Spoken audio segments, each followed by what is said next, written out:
Nakakatawa nga eh. Hindi kami binibigyan ng permiso ng mga mayor mag-rally. Alam mo nga sa konstitusyon yan, mabigat yan to peaceably assemble for redress of grievance. It is a constitutional right of everybody. And you just cannot violate it. Kasi makakaroon ka ng kaso niyan at ang hatol niyan is dismissal from the service. Yung mga mayor, baka hindi niyo alam yan. Mabigat na parusa yan. Sa konstitusyon yan eh. Kaya magdadalawang isip kayo. Lahat ng tao. Ako, dumaang presidente. Hindi ko ginawa yan sa buhay ko.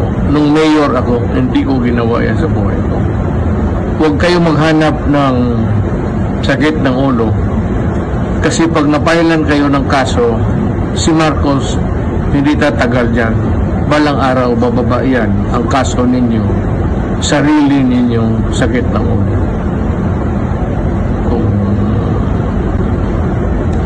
It's up to you. It's up to you. Bahala kayo. Makinig kayo, okay. Pag hindi, okay rin. Pero ang consequence ng ginagawa ninyo, mabigat yan.